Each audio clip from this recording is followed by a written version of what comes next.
Everyone, welcome back to the channel. My name is Shikha and I'm a legal intern at Lexicon Company. I'm a law student from UPS Tehran. In today's video, we will talk about the different jurisdiction of the Supreme Court of India. But before starting the video, there's a small disclaimer that this video does not solicit any kind of promotion or advertisement as per the guidelines of Bar Council of India. And the only purpose for which the video is made is educational purpose. So let's begin with the video now. The Supreme Court of India is the apex court in the country. It lies above all the high courts and other lower courts in the country. It also supervises the functioning of all the courts established in India.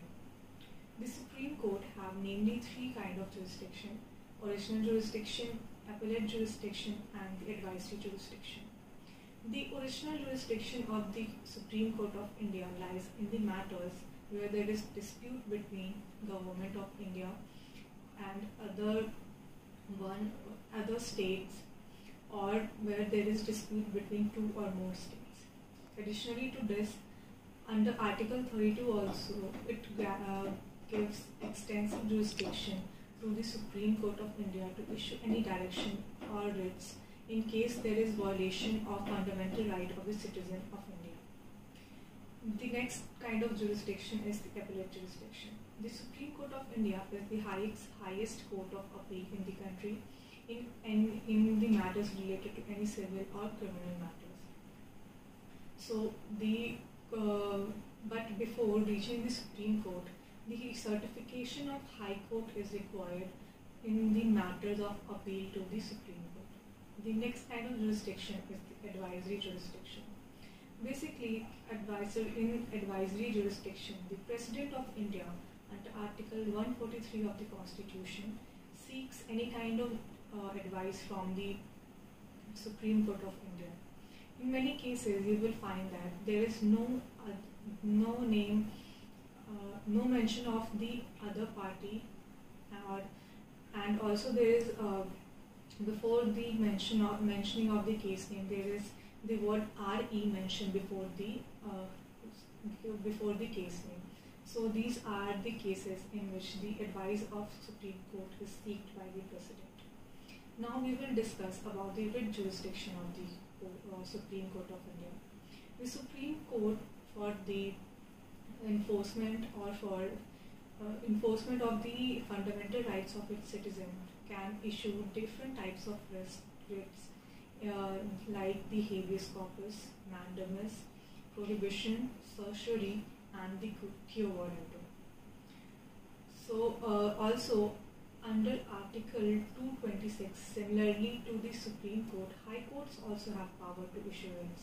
But in case of Supreme Court, under Article 32, these writs are only issued in cases of violation of the fundamental rights, while in case of the Article 226, the High Court have power to issue writs in cases where there is violation of fundamental right, as well as the different legal rights which are granted by the Constitution. So the scope is wider under Article 226, while under Article 32, which is given to the Supreme Court. So we will discuss now different types of writs which can be issued by the Supreme Court and High Courts.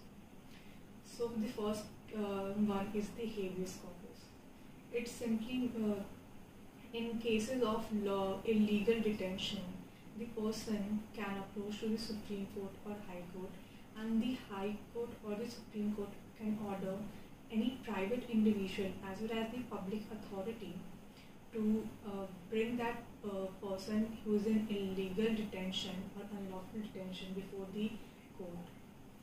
So the point here to remember is that the habeas corpus writ can be issued to both a public individual, a private individual, as well as the public body. The next kind of writ is known as the mandamus, which simply means we command. So the Supreme Court or the High Court commands any public authority to do something or to abstain from doing something. The third kind of writ is the prohibition. Under this, the Supreme Court or the High Court orders the inferior courts to stop any proceeding pending before it in case of excess or want of jurisdiction.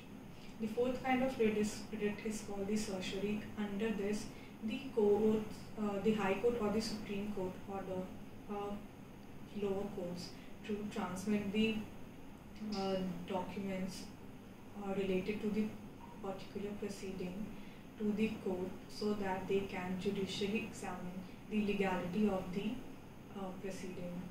The fifth or the last kind of writ is called quo warranto.